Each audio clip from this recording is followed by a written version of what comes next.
انصاف کے ساتھ گواہی دینے والے، اور کسی قوم کی دشمنی تمہیں ہرگز اس بات کا مجرم نہ بنا دے کہ تم عدل نہ کرو۔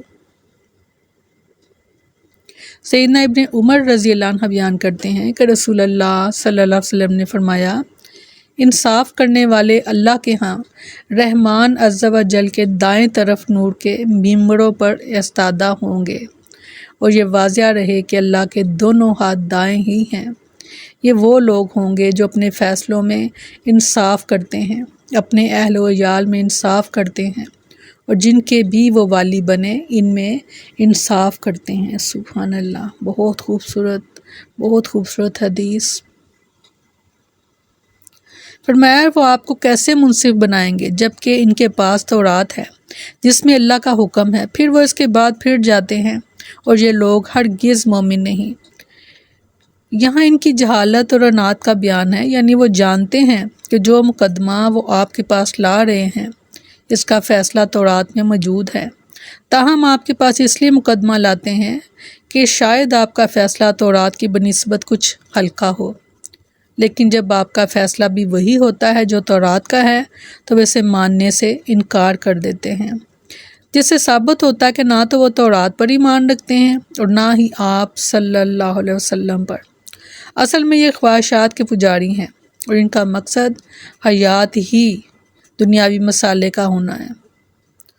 وَعِندَهُ التَّوْرَاةُ فِيهَا حُكْمُ اللَّهِ، اس آیت میں اللہ تعالیٰ نے تورات میں موجود رجم کے فیصلے کو اللہ کا فیصلہ قرار دیا۔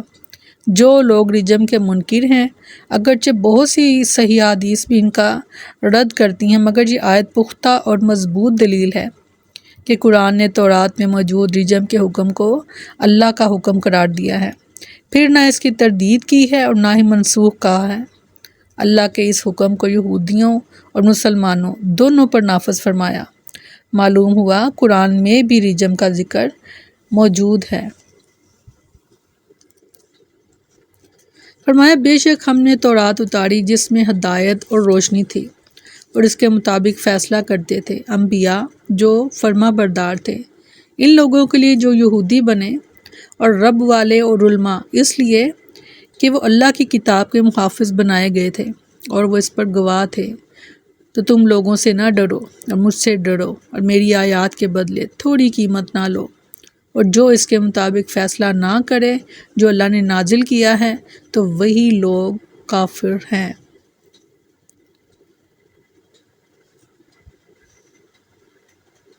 یہاں پر یہود کو تنبیہ ہے کہ جو حد رجم یعنی سنگساری کا جو انکار کرتے تھے،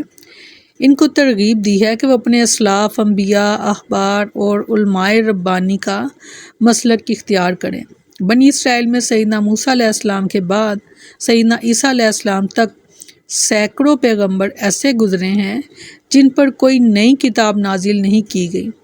اور وہ اپنے زمانے میں لوگوں کو تورات ہی پر عمل کرنے کی نصیحت کرتے اور ان کے مابین اسی کے احکام کے مطابق فیصلے کرتے تھے۔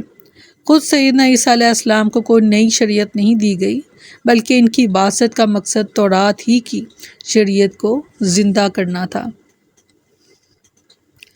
وَمَن لَّمْ يَحْكُم بِمَا أَنزَلَ اللَّهُ فَأُولَٰئِكَ هُمُ الْكَافِرُونَ، یہ خطاب یہود سے ہے، یعنی جب یہ جان بوجھ کر تورات کے فیصلے کو چھپاتے ہیں اور اس پر عمل کرنا نہیں چاہتے تو اس کا صاف مطلب یہ ہے کہ باوجود زبانی ایمان کا دعویٰ کرنے کے یہ کافر ہیں۔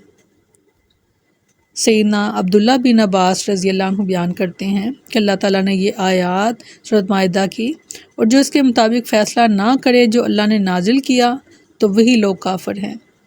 اور اولئک ھم الظالمون سورۃ نور نے فرمایا اور وہ خود ہی ظالم ہیں، اور سورۃ نور ہی میں فرمایا وَأُولَئِکَ ھم الفاسقون، اور وہی نافرمان لوگ ہیں۔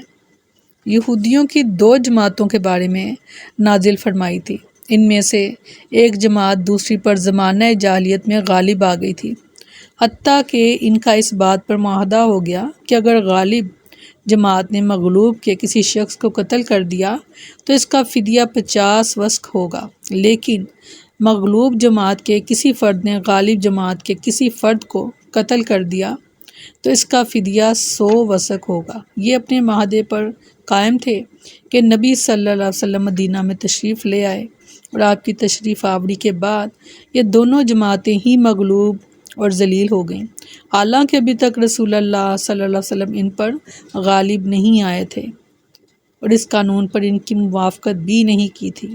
ابھی آپ مدت صلح میں تھے کہ اسی اثناء میں مغلوب جماعت نے غالب جماعت کے ایک شخص کو قتل کر دیا، تو اس نے پیغام بھیجا کہ اس کے فدیے کے طور پر 100 وسق ارسال کرو۔ مغلوب جماعت نے کہا، بھلا ان دو قبیلوں میں کبھی ایسا ہو سکتا ہے جن کا دین ایک ہو، نسب ایک ہو اور شہر بھی ایک ہو، کہ ان میں سے ایک کی دیت تو پوری ہو اور دوسرے کی دیت نصف ہو؟ ہم نے تو تم سے یہ معاہدہ تمہارے ڈر اور خوف کی وجہ سے کیا تھا، اور اب جب کہ محمد صلی اللہ علیہ وسلم تشریف لے آئے ہیں تو ہم تمہیں یہ نہیں دیں گے۔ قریب تھا کہ اس وجہ سے پھر ان میں جنگ کے شعلے بھڑک اٹھتے، مگر وہ اس بات پر راضی ہو گئے کہ رسول اللہ صلی اللہ علیہ وسلم سے اپنا فیصلہ کرا لیں۔ غالب جماعت نے اس موقع پر آپس میں یہ کہا کہ اللہ کی قسم یہ نہیں ہو سکتا کہ جتنا تم کمزور جماعت کو دو،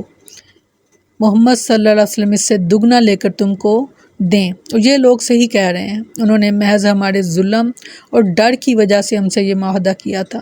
لہٰذا کسی کو خفیہ طور پر محمد صلی اللہ علیہ وسلم کے پاس بھیجو جو تمہیں یہ بتا سکے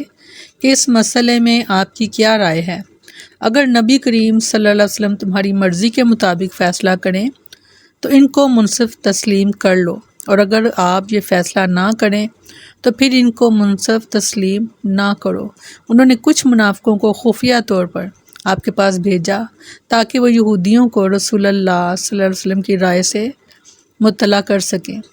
جب یہ منافق دربار رسالت میں پہنچے تو اللہ تعالیٰ نے وحی کے ذریعے سے اپنے رسول صلی اللہ علیہ وسلم کو ان کے تمام مقاصد اور ارادوں سے مطلع فرما دیا، اور اسی موقع پر یہ آیات جو تھی وہ نازل کی گئیں کہ اگر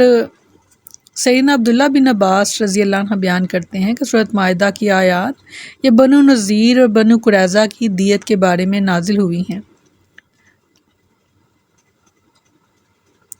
بنو نذیر کے مقتولوں کو یہ شرف حاصل تھا کہ ان کی پوری دیت ادا کی جاتی تھی، جبکہ بنو قریظہ کے مقتولوں کی نصف دیت تھی۔ انہوں نے اس سلسلے میں جب رسول اللہ صلی اللہ علیہ وسلم سے فیصلہ کروانا چاہا تو اللہ تعالیٰ نے ان کے بارے میں ان آیات کو نازل فرما دیا تھا۔ رسول اللہ صلی اللہ علیہ وسلم نے اس مسئلے میں حق اختیار کرنے کی تلقین فرمائی اور سب کی دیت برابر قرار دے دی۔ سبحان اللہ۔ سبحانک اللہم و بحمدک نشہد ان لا الہ الا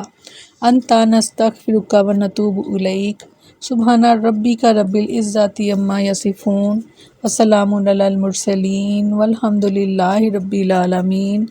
السلام علیکم ورحمۃ اللہ وبرکاتہ۔